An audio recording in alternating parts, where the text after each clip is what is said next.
Hello, everybody. Welcome. Thanks for joining us today. My name is Mike Gibb. I run accountsrecovery.net, and I want to welcome you to today's webinar on charitable giving and community volunteering ideas.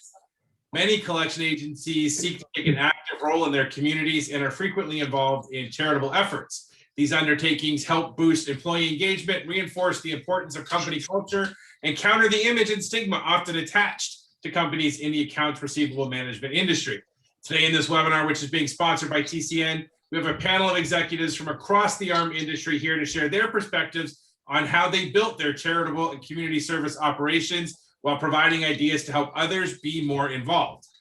Before introducing the panel, I'm going to give my usual spiel about the accountsrecovery.net Slack channel. I'm dropping a link now in the chat window. If you haven't already joined, I encourage you to do so. Completely free, doesn't cost you anything.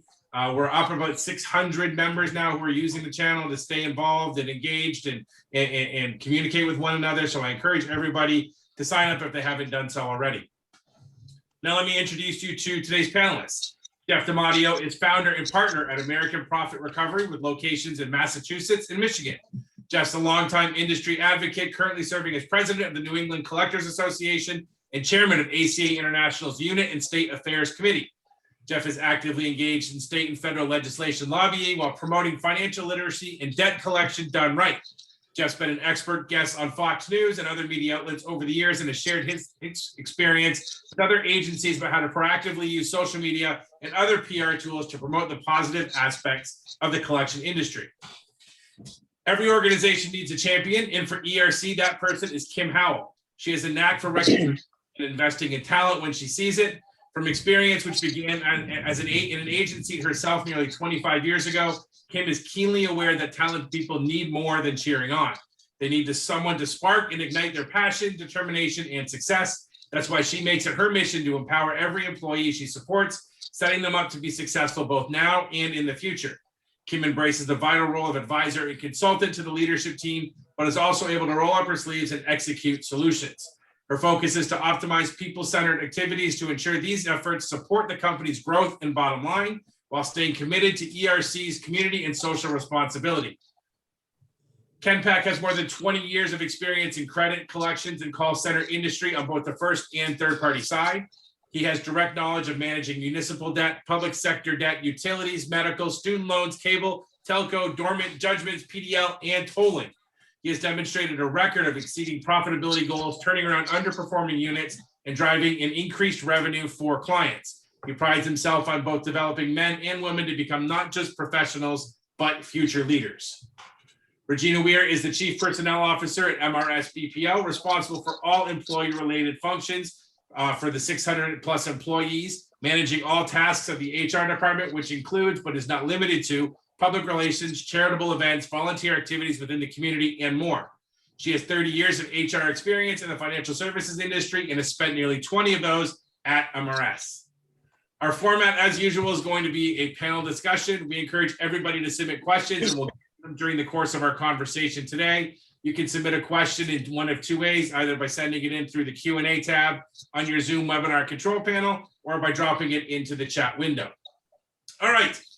I can stop talking now and bring on our panel, which is why everybody's here. So first, what I thought we'd do is go around the room and give each of you a chance to share some of the charitable and community service efforts, that you're currently or have done in the past at your organization. Jeff, we'll start with you. You bet. So we've been in business for a little over 15 years, and we think it's really important to keep it changing. So, maybe one year we'll do something different, but it's also important to kind of have an annual schedule that we kind of follow. So every couple months we have an initiative going on. One of our employees' favorite ones is called Adopt a Family, where at the holiday time we adopt a couple local families and really give them a holiday that they wouldn't have. Breast cancer and making strides, the walk, getting the families involved on a Sunday for a walk has been a big and popular one. We've done a Planet Day of Service, which we generally do on a Friday. It's we go to a local park, whatever employees want to participate. They go out to the park and then they work for 4, 6, 8 hours, and then we have a big cookout for the whole company after that. Collectors Challenge, ACA International Collectors Challenge is always an important one for us. They raise money to give out scholarships for people in the industry or kids in the industry. And then more recent one that we started doing a couple of years ago is a polar plunge. So in January, raise money for Special Olympics, and we get a team of employees to come up with a costume idea, and then they jump into a lake in Michigan in the middle of January. So those are a few of the things that we got going on annually. Excellent. Thanks, Jeff. Kim, why don't you talk a little bit what you're doing at ERC? Yeah, so from a charity perspective, we have 4 main partnerships, and that's one of the things that we really shifted to probably about 5 years ago now, versus to kind of dipping our toe in a bunch of different organizations, which we still do. We had solid partnerships with 4 different organizations. One is Beaches Go Green, which is a cleanup or environmentally friendly group, and we do beach cleanups, park cleanups, parking lot cleanups, and we do those on a quarterly basis. In addition, we partnered with Blessings in a Backpack, which is an organization that feeds underprivileged children in our school district. So we go to the school, we literally pack backpacks with food that will sustain them through the weekend until they can come back to the school for school-funded meals. We also partner with Angelwood. Angelwood is a facility that does housing for special needs or differently abled adults. And we do their Christmas party, we paint their houses. We do a lot of paper good drives or cleaning drives for them. And then, I know Jeff mentioned this from a holiday perspective. We're very big into the angel tree. Every single year at the holidays, we do both an external, so community facing in each one of our communities. And then we also do internal angel tree where our employees can qualify for assistance, and we'll bless that family with a Christmas or significantly other type of holiday event, depending on what their religious preference is. And that's gotten us a lot of feedback from our folks, because a lot of our efforts that we do, we've always done externally. We do a lot of stuff with Habijacks, which is Jacksonville's version of Habitat for Humanity. But when we started bringing some of our charity efforts into the ERC family itself, it changed the way that we look at charities. We now get a lot more involvement in our external facing ones, because the folks that got the gift of charity now want to give back. Excellent. Thank you. Ken? So again, I want to start off with something that she just mentioned in regards to the angel tree. We do something similar as well, but one of the bigger things that we saw a big effect that actually got more employees involved was our internal kind of angel tree. And the little twist is we literally just put every single parent that may have not felt that they can give the Christmas that they wanted to their little ones was able to put something on the tree, and then each employee that felt the need was able to go and help. So every employee at our company was able to make sure that their child had a Christmas that they want. Other organizations that we do partner with and work with is companies like the Ronald McDonald House, the Zero Prostate Cancer Walk. We work with a homeless shelter called Austin Street Center. We also work with Brighter Tomorrows that really focuses on domestic violence, especially with it's a woman's shelter. So we try to just kind of mix it up, but again, we do things that we know are affecting our everyday lives within our community and within our workplace. Great. Thanks, Ken. Regina? Okay, you saved the best to last, so thank you. And thank you, Mike, for giving me the opportunity to speak on behalf of MRS. I do want to just say real quickly that I remember a few weeks ago, Jeff Friedman actually was asked to be on the panel. He came to me and asked me if I'd be interested in participating in it, because this is right up my alley. I love it. He didn't have to ask me twice. So thank you for letting me be here.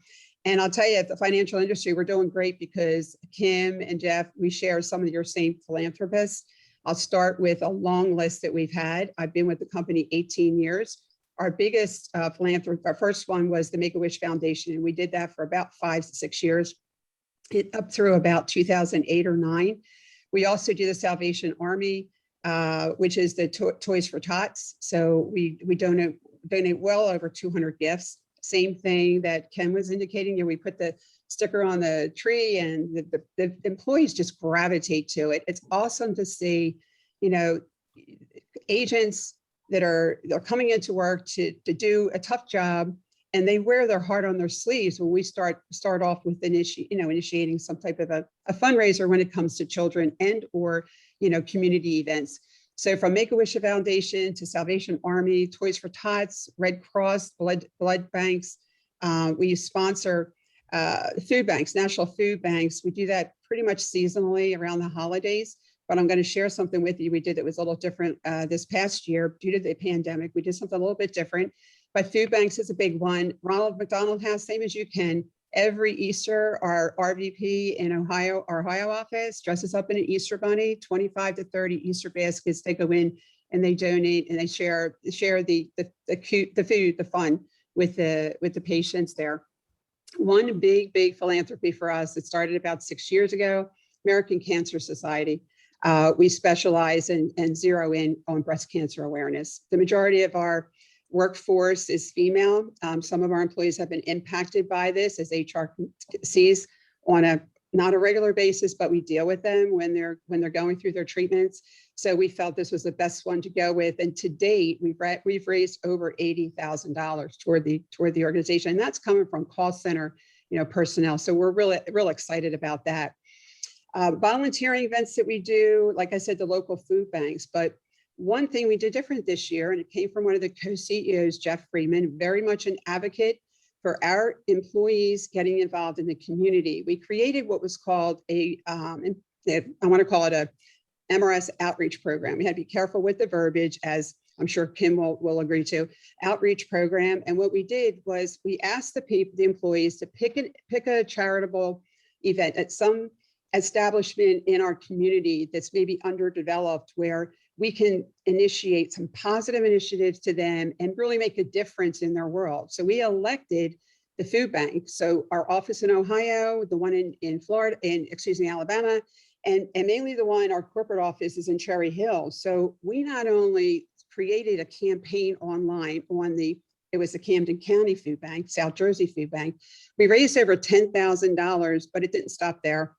They asked for volunteers. So we registered to volunteer, starting with the two co-CEOs, Jeff and Saul Freeman, volunteered to go into the food bank and box food banks for the insecure families.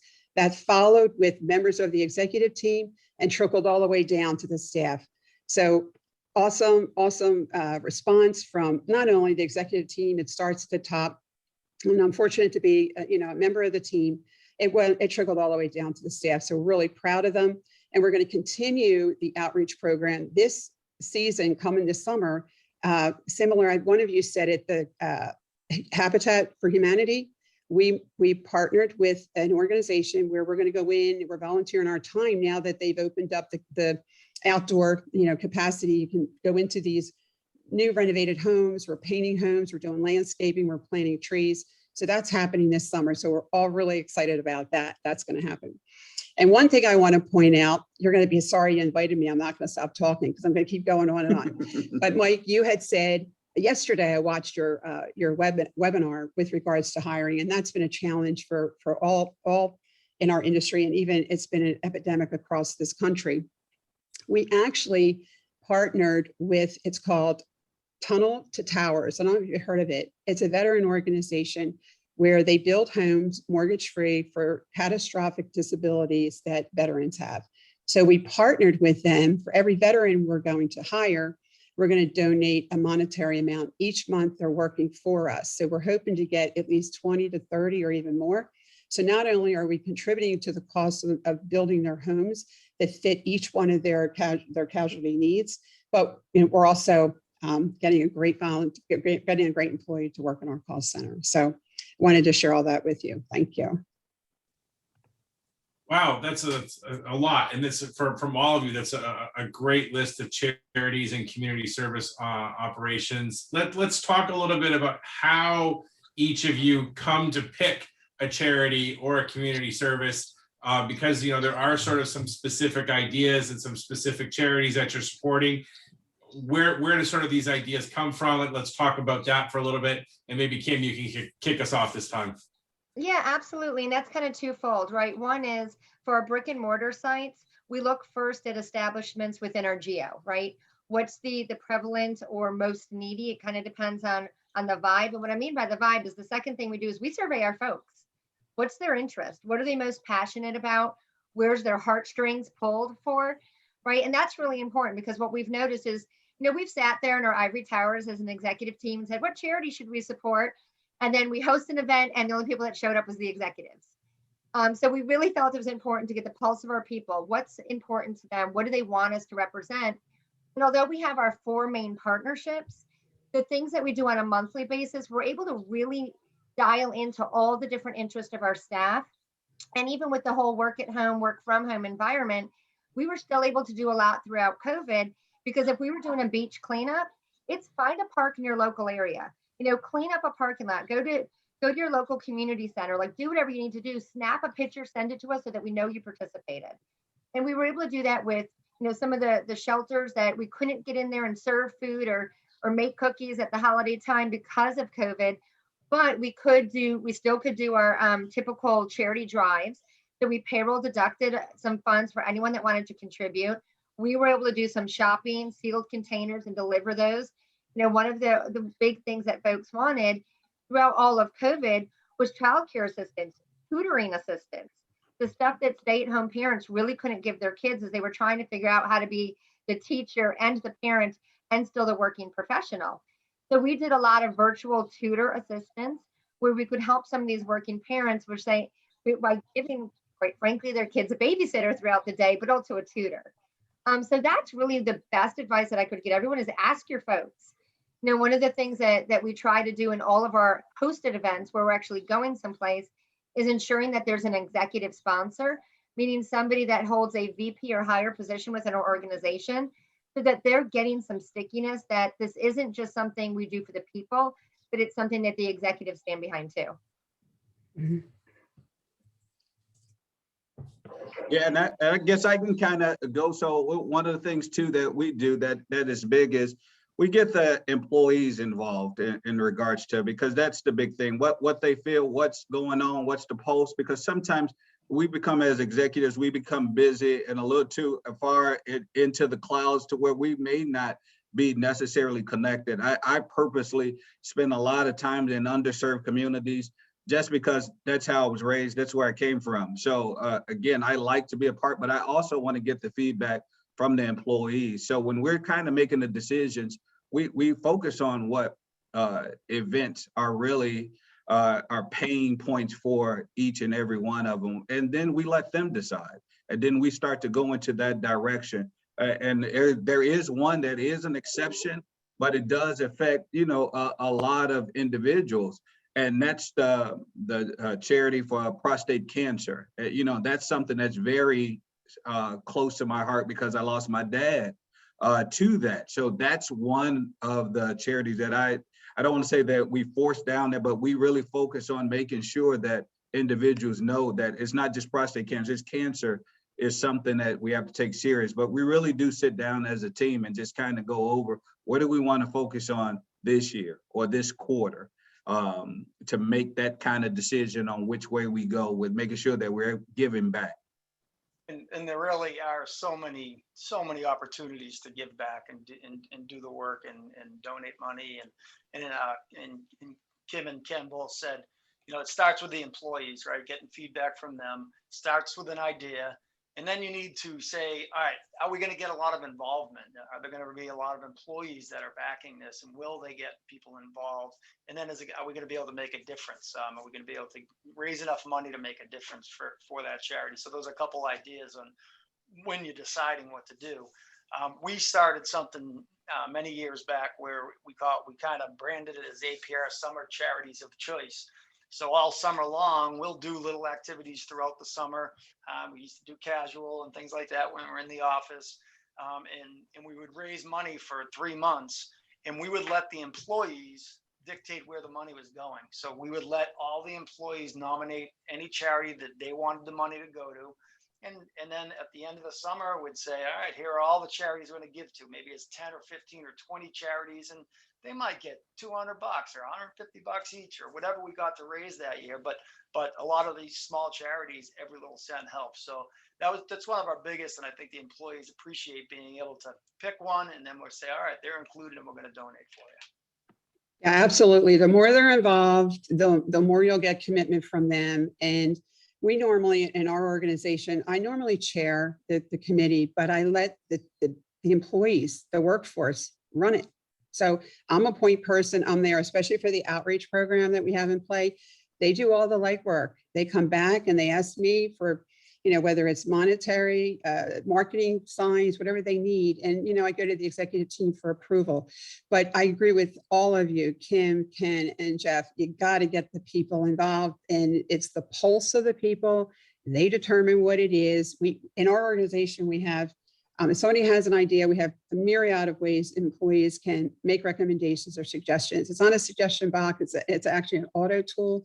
It's called the HR ticket system. They'll put a ticket in, and they'll ask, can we, go in this direction, go in that direction. And the majority of the responses that we normally get is cancer, and there's so many different types of cancer. That's why it was an easy one for us to go with the American Cancer Society. But once the tickets are in, we go with the majority usually. We take it back to the senior management team, we weigh on it, and then we roll it out. And it's a lot of fun. I'll tell you, when they're in charge, it boosts employee engagement, it reinforces the importance of company culture, and it goes a long, long way. I'm curious, that process through which you're getting your ideas and everything from the employees. Are like if an employee makes a suggestion, or you get employees that make a suggestion that you don't pick, are there ways to kind of make sure that you still have everyone sort of feeling involved and getting them to buy in if you're supporting something that maybe they didn't, choose? I mean, is that a dynamic you have to deal with? And if so, do you have any suggestions on how to kind of keep those employees engaged? And I'll just throw it open to anybody who wants to go first this time. Yeah, I think one of the things that I would suggest there, because we've had that, right? Especially because we do survey our population. So when we get those back, you have the gamut, right? You might have 120 different charitable organizations. So we do pick the most prevalent. And to everyone's point, yes, cancer is always at the top. Epilepsy seems to be at the top recently. But what we then do at the end of the day is we'll do a raffle to say, okay, everybody's idea is going to get put into a raffle. We're going to pick 1 or 2 winners, and whoever we win, we're going to give $500 contribution to your charity of choice, so that the employee's not necessarily getting the funds, but that way everybody has a chance for their particular charity to still be recognized and contributed to. That's a great idea, Kim, and that's one I'm going to take away, because it is, Mike, it's challenging. You don't want to leave anybody out. So we'll always pitch. We'll consider for the next one. We're having multiple fundraisers each year. We'll keep it on our list for the next one. So thanks for that one, Kim. You don't want to minimize anybody's charity that they want to contribute to. So I love that idea that you don't minimize it. Everyone's getting into the drawings. That's a great idea. Yeah, and again, to that point, that was a great takeaway that I'm taking to Kim. But also, again, we try to do something similar with giving everybody a voice, especially within the different communities that they stay in. So we may not get to them now, but we try to get to each and every person so they don't feel slighted, unless it's just something that's just, way down the pipeline that does not relate to what our actual core of what we're attempting to do. But we try to make sure that every voice is heard. And just the fortunate thing is that we've all been, in a somewhat united in regards to what we have attempted to do. And the biggest thing just this year, one of the things that we're going to be focusing on that has been an increase is suicide amongst teens. So that's something that we're going to definitely be focusing on or making sure that we can give back and help, especially those single parents that don't have time to be at home there because they have to work the 2 jobs. So again, we try to get everybody buy-in and make sure that we're aligned with what we're doing. Excellent. I'm just going to hit the pause button briefly on our conversation. I want to say a few words about TCN, the sponsor of today's webinar. TCN is a global provider of comprehensive cloud-based call center platform for enterprises, collection center agencies, contact centers, and BPOs worldwide. This week, they announced the launch of TCN Operator, its next generation flagship platform. Built for the modern call center, TCN Operator features an intuitive interface and comprehensive set of easy to use automated agent tools and advanced apps that all work together to boost agent productivity and improve customer experience. Excuse me. TCN Operators features include omnichannel communications via voice, email, SMS, and text that provide a seamless, unified experience for call center agents to interact with customers, business intelligence, reporting, and analytics that provide a 360-degree view of call center operations to identify anomalies or trends and generate actionable insights, data management and compliance tools that ensure adherence to the TCPA, FDCPA, and other state and federal regulations, including new and updated debt collection rules issued by the CFPB, workforce engagement to manage all aspects of call center operations, including scheduling, forecasting, onboarding and training, evaluating performance and productivity, resolving agent consumer conflicts, and documenting compliance, and seamless integration and automation with third-party services and applications, automating key tasks, including automatic dialing, predictive dialing, IVRs for routing calls, and interactive voice messaging. Grounded in TCN's deep understanding of call center needs, TCN Operator is built on the company's vast experience in supporting billions of interactions every year between call center agents and consumers. For more information about TCN Operator, you can click on the link in the chat window to learn more. Thanks again to TCN for sponsoring today's webinar. All right, we've got a couple of questions that have come in from the audience, so I'm going to take a second and ask those and use it as a reminder to everybody. If you have a question for our panel, send it to us through the Q&A tab or the chat window, and we'll get it asked and answered during our conversation today. The question is, do any of you reward your employees for volunteering or doing community service? We do, both verbally and again, depending on what it is that we may, it may be a pizza party or they may get some cash, but again, it's been mostly just verbally that we give the acknowledgement that they help. And that's really been enough, because even when we've given cash, they've turned around and donated it to the cause of what we were actually working on. Mm-hmm. And at MRS, when we run fundraisers, we open it up to the operations floor in the back office, and we have competition. We'll have a decorating competition to the theme, you know. So the BCA in October, you can't walk in any room in our facility where it's not pinking it up in there. So it's awesome. It's great. And we do have like a first, second, and third prize. And we do that. We also have a pumpkin decorating contest as well in the food drive, you know, the food drives that we have, and we have a contest there. It's amazing the artists that we have underneath that customer service skill that they have. It's amazing. And we do the prizes, we do the pizza party for the first, second, and third. And Ken's right, it's verbal recognition, and that's recognized by the owners of the company in the center of the call center where everybody's watching. It goes a long way. Yeah, absolutely. In addition to what Regina and Ken said, because that verbal recognition does go a long way, and just putting up the pictures of, hey, the following people helped us paint a house, showing that is contagious. The other two things, I mean, our brick and mortar sites are Florida, Georgia, so it gets hot here and it gets hot quick. So we'll sell casual days, right? If you contribute X amount, we have an ERC Cares Club. And once you're into that club and contribute a certain amount, you can wear shorts the rest of the summer. So we'll run that from Memorial Day to Labor Day. The other thing that we've done, and because we're a collection agency, right, let's be honest, we still want our folks to be productive and perform. One of the programs that we've instituted recently is that our top performers can earn VTO time, which is volunteer time off. So by hitting certain KPIs within their day-to-day job, they can earn a certain number of hours to participate in and get paid at ERC sanctioned volunteer events. Lots of art that we raise money from are done throughout the day. So again, they're like the parties or the raffles or games. They're all throughout the day. So, but the one big one that we do outside the office during the work week is our Planet Day of Service, where we go out to the park, and they are paid for that day. Okay.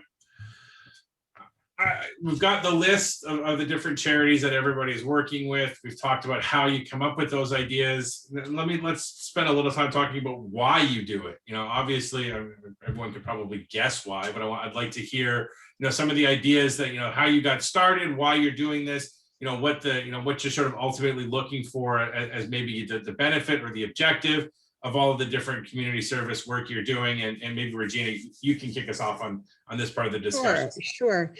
Well, I got to tell you, I came into MRS in the financial, I've had financial industry, but it was healthcare with Medicare prior to MRS.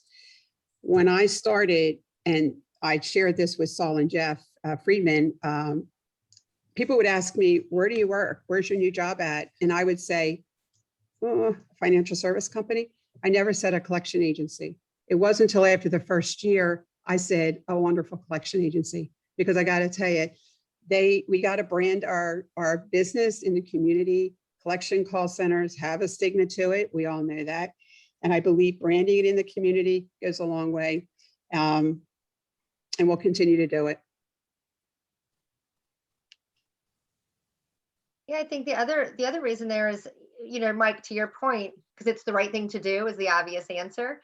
But really it was, stickiness, engagement, building those relationships with the folks. And I think it's somewhat an unintended consequence, or not consequence, unintended reward of doing these programs, because we do really try to get that executive sponsor of each of our programs. There's also a great component of mentorship that happens when you're sitting there as an agent painting side by side with your CEO or SVP. There's a lot of great conversation that happens in those moments. And some of these agents might never get that opportunity otherwise. So it's really important that, Ken mentioned it earlier, going into the communities that our agents live in, not that our executives live in, with our executives' presence to really show that we can give up our time. We're not just stroking a check, and really sitting there with the folks in the trenches to give back to the communities that we then ask to come work for us. I mean, I think that goes so far. And yeah, does it sound maybe somewhat selfish that we're doing it to get that stickiness? Maybe, but that's just the honesty in me that I'm going to call it out before it's called out, right?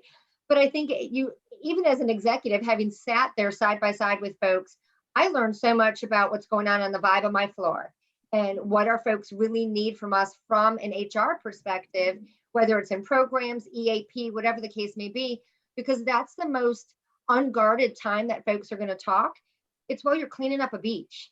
It's not while you're sitting in a conference room asking them to talk to you. It's the culture that you're building. You build, the stickiness comes from the culture you're building. That the employees enjoy doing this. They feel like they're doing something for the good of the community, and it's a little bit different than their everyday work, right? So it's a good break for them. But they're building culture, and you just see by the stories that you three are telling, the pride that's coming off you. And that's the same with the employees. They take pride in this and they truly enjoy it, and you're building a team and culture. Yeah, and just to add, again, the biggest reason why we do it and why I think it's important is it because the agents, the employees realize that they are no different than the next person, that their story sometimes is more powerful than what they realize, especially when you're involved in the women's shelter in regards to dealing with a few people that have dealt with domestic violence, but their story becomes so powerful that they can help the next young lady to prevent the mistakes that they've made.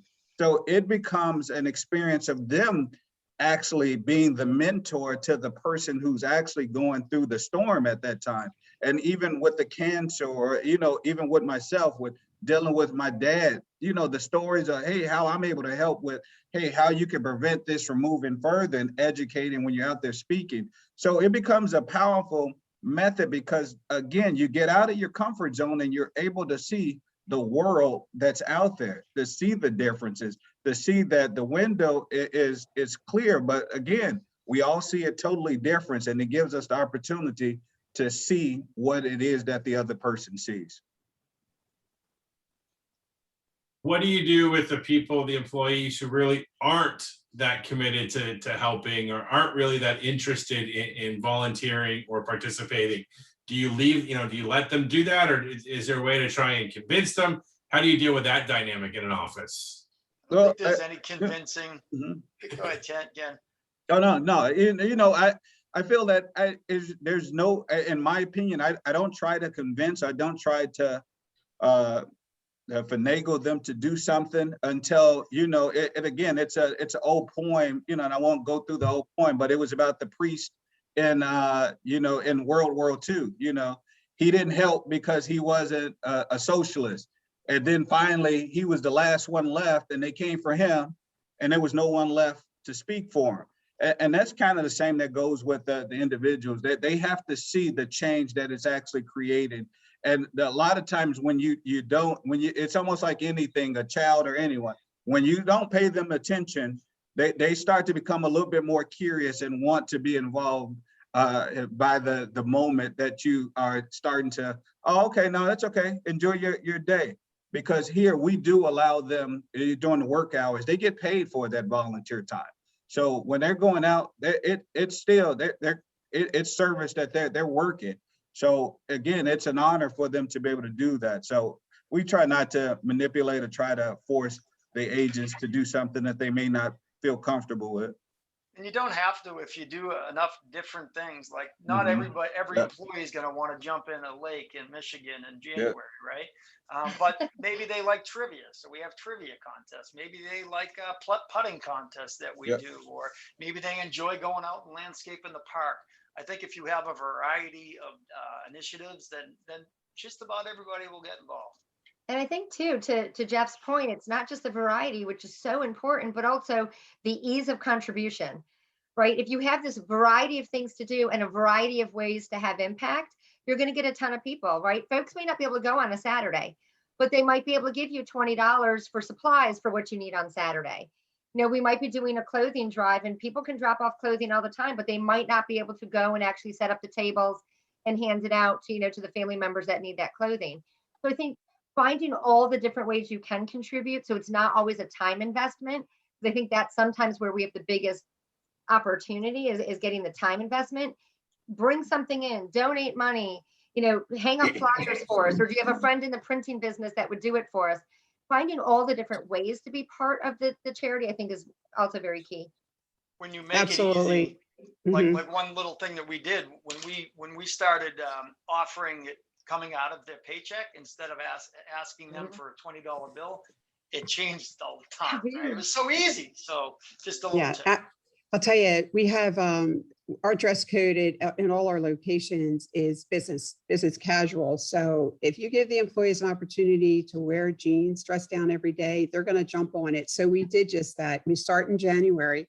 We ask them if they want to contribute $5 a paycheck, and they contribute $5 a paycheck, and we pay semi-monthly, so 24 times a year, and they donate so they can wear jeans every day. If we have a client visit on site or audit visit, they have to dress up. They know that. But we start out our fundraising programs with almost $10,000 by June, because like you say, they can contribute via money, they contribute hours outside of the office, they can contribute with the fundraising, cooking, baking, where we raise money, right? There's some really good cooks. We sell clothing, like for clothing drives. There's people that make outfits for children. They knit and crochet blankets that they donate. So there's a real diversified way for people to contribute without physically going out there and volunteer on their time. A couple other questions have come in. Here's a good one. Are there any industry-related volunteer opportunities you can share with the group? Does anyone do anything within sort of, financial services? The only thing I can think of, and I think maybe it's borderline from a charity perspective, is we're in the process right now. It's not fully, it's in beta right now, but it's launching an internship program for graduating high school youth in underserved communities. So one of the things that we did is went to some of our more urban areas where, the education's kind of poor, and said, okay, what do you want to do when you grow up? Because no one raises their hand and says, I want to be a bill collector when I grow up, right? We all know that. But it's been such a great career for at least the four of us on the panel, and I'm sure many of the participants. So bringing those folks in from the high school, they're about to graduate, or maybe it's their summer where they just graduated, and really showing them all of the different roles and responsibilities and career opportunities within the ARM industry. has been something huge. And so we just dipped our toes in it. We're coming off of our first beta right now with 5 individuals before we kind of launch more grand scheme. But we've gotten phenomenal feedback. And I think that really helps building that next line of armed professionals. Yeah, I thought that's a good takeaway. I'm on the ACA board in Texas, so that's something that I will bring up. I really love that idea. Awesome. Yeah. The one that I mentioned, Mike, was the ACA Collectors Challenge that they run every April. I think this year they're giving away like $50,000 in scholarships to either employees that are going to college or children of employees in the industry. Yeah, at MRS, we just actually tapped into something a couple months ago where our training team is putting together a video that we're going to put out there on our homepage, on our website, our homepage.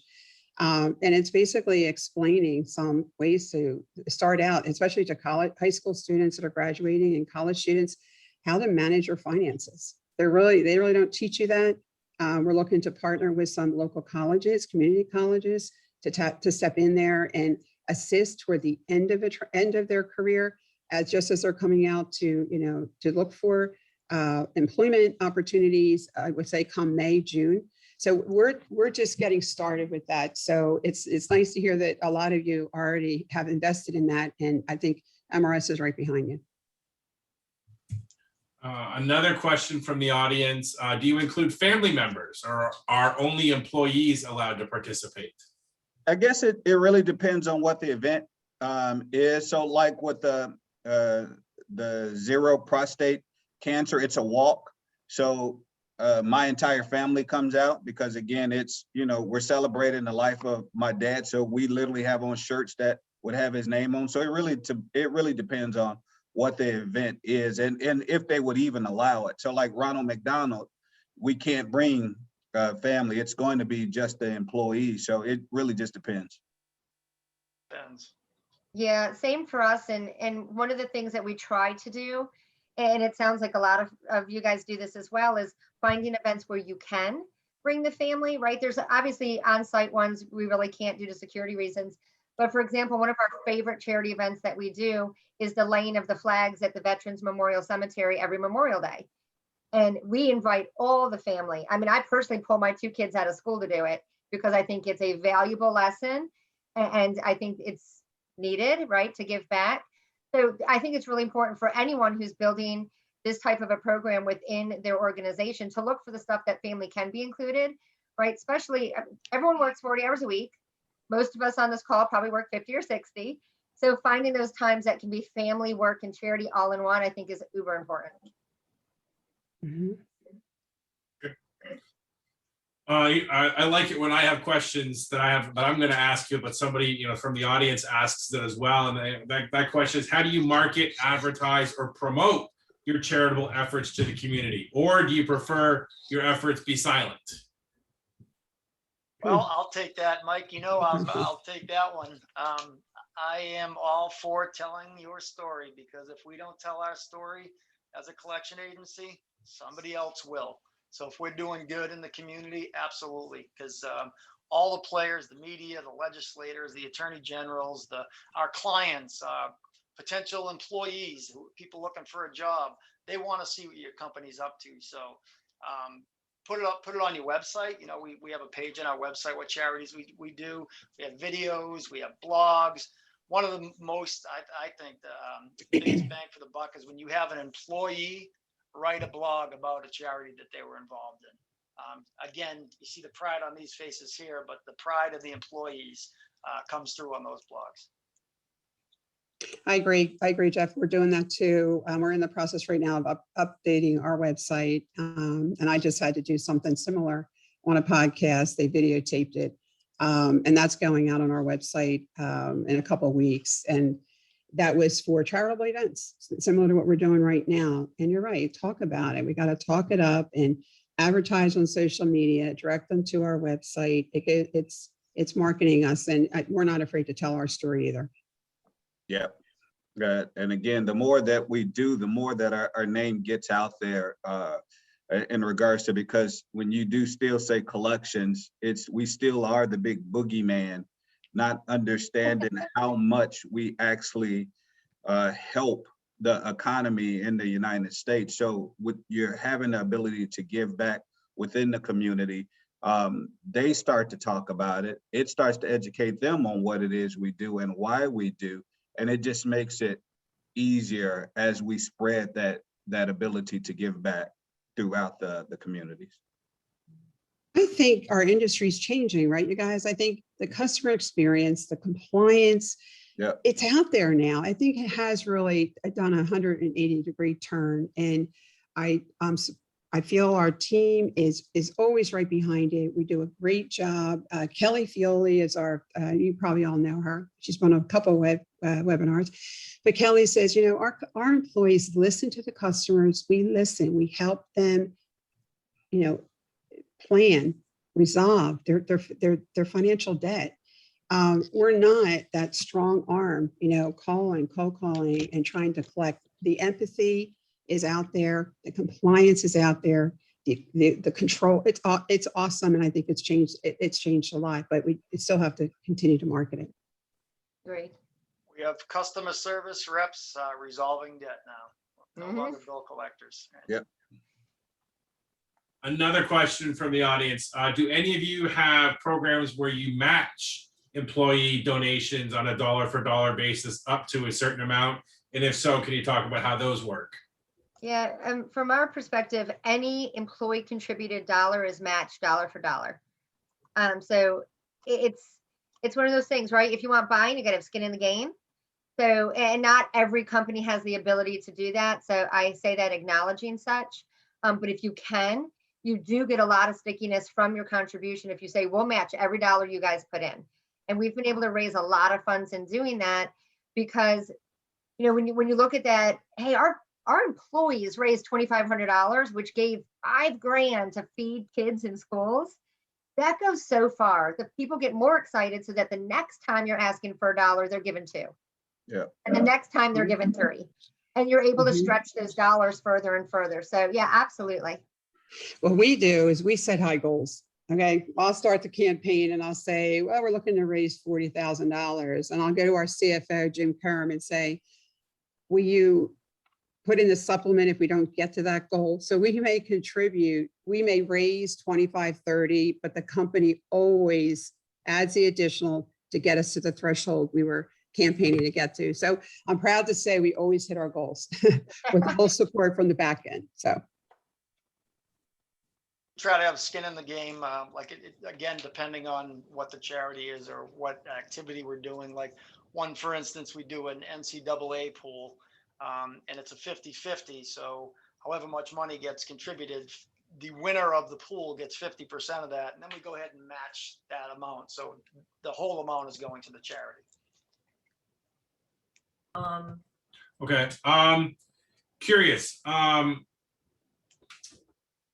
One of the schools my kids used to go to, it always felt like, you know, every day it felt like there was a new fundraising. Every day there was a new email or new, you know, we need money for this, we need money for that. And I try to give as much as I can, but there are limits. So I'm curious, you know, how do you sort of manage that dynamic where you've got these things you want to do, but you also don't want to feel like you're kind of going back to the well too often with employees and maybe in some ways kind of turning them off against the whole idea. So how do you manage that dynamic aspect of your efforts? I think Great that's question. where- Yeah, go ahead, Jeff. I was just going to say, keeping it, changing it up. Like if you do the same thing over and over, then the employees start to feel like this again. So I think just changing it up is so important. Changing up, like if it's contests they're participating in, changing up the rewards, changing the charities, changing the activities, keeping it new, keeping it fresh. Mm-hmm. Yeah, I agree. I agree with Jeff. And again, because you may have so many options from the employees putting their suggestions in there, you have that chance to just keep going down to before you have to repeat. yeah, spread it out, pace yourselves quarterly, semi-annually, and always keep asking for suggestions. It is tough. That's a great question, too.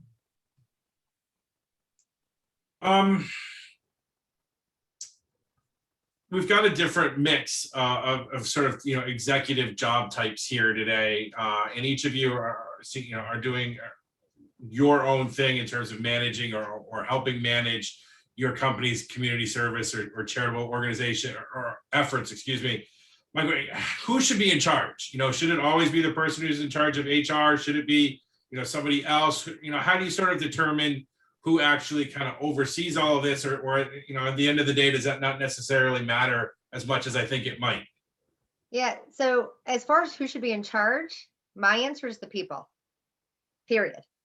Right? As far as who should oversee it, I think you need an executive sponsor of your, outreach community or outreach committee. And that's what we have, right? We have a group of agents, back office staff, management, whatever. They're the ones in charge.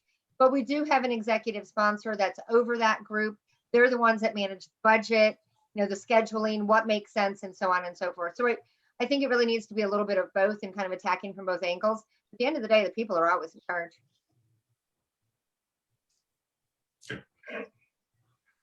Kim, I wanted to circle back to something you had said before. You mentioned sort of an unintended benefit of your company's, some of the efforts that your company's undertaken. Are there any other unintended benefits that you've noticed or you've seen from your company's philanthropic efforts? And I'll throw it open to anybody who has noticed something. Well, I mean, I could just give benefits from personally, and just from the employees here within the organization. For myself, when I do do a lot of speaking engagements, my name has gotten out there where people want to hear me speak, or in regards to what message I have to bring, and for the employees, the benefits of them being able to really help to give back. So again, that's a huge for them, especially if they're not familiar and they haven't been in that world, or even from an executive that may have been on one side that had never been into a community that was underserved, and they're able to see the life that they didn't ever have, and they can't relate, and it makes it a lot easier. So I think that's where I see the big benefits of those things, and being a part of the charities help. I'm going to look at it from a different angle, if it's okay. Like the unintended was, we actually saw the hidden talents in over the last couple of years of fundraising. What these people are talented. I mean, when they were bringing in blankets, like I had said earlier, when they crochet them or making children's clothing, I was wowed. Some have really good voices. Okay. So they'll stand up in the command center and they'll sing the Star Spangled Banner, or they'll have we'll have music going, the DJ, and when we're outside in the parking lot and we're raising money for an event, whatever it may be, and we're having a barbecue and we have the DJ out there and we have our employees all doing line dances. We're trying to get that video on the website, so we're working on that. But that's all good stuff. And we wouldn't have known that if we didn't really deep dive into these fundraising activities and trying to find where the people really are.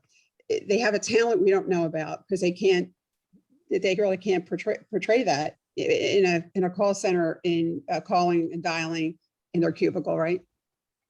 We've all talked about the culture that we're building, but I think one of the things that you don't really think about is the culture you're building within the industry. It's great to see when the stories of another collection agency out there doing something great for the community. You're like, yeah, someone else is doing it too. And I think it's just building the culture in the industry. I'm going to ask a question that I think I know the answer to again, but just in case I don't, or maybe there's some different perspectives out there. But is there a rule of thumb or a ratio that companies can use to determine how much to donate, how much time to donate? I will say, I'm guessing it's as much as you can, but are there, is there any specifics or any ideas that you can share in that area to help companies who may be sort of trying to figure all of this out? I can try to answer it. I don't know if there's a really good answer for it. It just really depends on what it is that you're doing and at what part of the day. We try to keep it isolated within an allotted time. of what we're looking to do within the hours that we say that we are, to make sure it's structured. But at times it can go over depending on what the event is. So it just really depends on what's going on. It could be something that you know, in the house, Ronald McDonald House, it could just be more people than we anticipated. So we're going to run a little bit over of what we typically would do. So Yeah. Yeah, I don't know that we have limitations, Mike, but what we do, we're cognizant of is it is a business. We're in a business and we need to watch the time.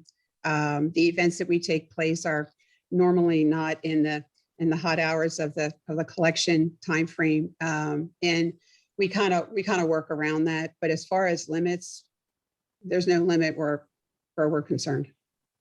It's almost like any business initiative. You need to take each idea or each project and what's the return on investment? Like, am I going to get enough people involved in this to make it worthwhile? Am I going to be able to make big enough difference to do this initiative? Here's one last question before we wrap up. Have any of you reached out to your clients to ask them about any of their wishes in terms of where you should be directing your charitable efforts? Yeah, We've done we a little actually- something, given away a check to one of our clients to their charity or something like that. Yeah, same for us. And if our clients are participating in a walk or a run within their area and it coincides with our visit to them, we're walking alongside of them. Yeah, same here. We Great. do. We That's awesome. if we get asked by a client, minimum amount, but we do. So we do reply with the donation. So yeah, that was the other, I guess, part two of that question is, do you donate to your clients when and if they have an event or if they ask for it? Yeah. Okay. Well, we've only got a couple of minutes left, but what I wanted to do is give each of you a chance to share some concluding remarks or parting thoughts or summarize what you've talked about today. But just before we walk away, to give everyone a chance to sort of have a last word, and we'll go around the panel. And Regina, we'll start with you. Okay, terrific. Thank you so much. As we started before we went live, okay, thank you so much for having me here. I've got a lot of takeaways. Kim, I'm going to be calling you. Jeff and Ken, I'll probably reach out to you as well. I'm taking away a number of different incentives and ways to recognize, whether it's monetarily, employees, ideas, suggestions, fundraisers that we don't go live with. Never really, I thought about it, but I don't know that we ever really recognize them publicly for the idea, but we probably should start doing that with the suggestion box. And maybe like, these are the suggestions that we receive from our personnel, maybe not the name. They'll know who we're talking about. And at least there, we verbally get to recognize that they did submit, they took the interest in submitting, right? Some, like we talked about earlier, some don't want to get involved. They come in, they do their job and they go home. And like Kim said, that's great, but there's other ways they can continue to contribute to these events. And I'm gonna take that away and maybe start to try to implement some type of structure there. So thanks for that feedback. Thank you, Regina. Jeff? Yeah, I think that if you're not, I think that most companies, especially the ones on here, are doing something. I think they all see the benefits of building the culture and building a team and building a family of employees. And I just think it's so important that in our industry, we get enough bumps and bruises or black eyes that if you're doing something good, go ahead and tell people. Let them know what we're doing. We wear the white hats. You know, we're righting many wrongs every single day. So let people know the good that you're doing. Excellent. Thank you. Kim? Yeah, so thank you again, Mike, for the invitation, and to my fellow panelists for sharing the experience. But I'd say the same thing, right? If you're doing something, excellent. If you're not, it doesn't need to be anything huge. And I think a lot of times we look at it as, oh, we need another staff member and this is going to be more payroll. But to Regina's earlier comment, our folks are really talented. And if given the opportunity and given the torch to run with something, the legwork on us is really minimal, right? Just give them the framework and the permission. They do a lot of the heavy lifting, and it's just a matter of us supporting the initiatives. So whatever you do, involve the people and do something. Yeah, no, I'm gonna echo that again. Thanks for having this, but I definitely will say that, man, it's get whatever you do, get it out there to show people what it is that we do within our industry. But to add on to that, we also need to do a better job with working together in regards to the different things, because it could all be aligned in regards to, we all do the same thing. We're all going down the same path. So again, we're connected when there's something bad that goes wrong. We should be connected when we're doing something good as Good well. point. Good So point. maybe a takeaway is we all collaborate and we all Right. come up with our fundraiser and we get to see who raises the most money for Right. what I love it. establishment, right? Mhm. Yeah, Love it. Yeah. I'm there. Excellent. Well, unfortunately, we've run out of time, but on behalf of everybody who watched and listened, and I think is walking away with some great takeaways today. Regina, Jeff, Ken, Kim, thank you so much for your time and your perspectives. I really, really appreciate it. Also want to thank TCN one last time for sponsoring the webinar. Check them out at tcn.com. There's a link in the chat window. It should pop up on your screen when I end the webinar to share your feedback about today. By Monday, we'll have June's webinar schedule out. So if you have an idea that you want to see covered for a webinar in June, send it to me. You can use that form that'll pop up on your screen. I think that's it. We're back Monday. We're talking about Regulation F, the 7 and 7 call frequency and conversation limits. So if you haven't signed up for that, you can check the events calendar on accountsrecovery.net for a registration link. So we hope to see you then. Until then, everybody have a great weekend. Really appreciate it. Panel, awesome job. Thank you so much. Thanks, Thanks, guys. everyone. Guys. Thanks, guys. Right.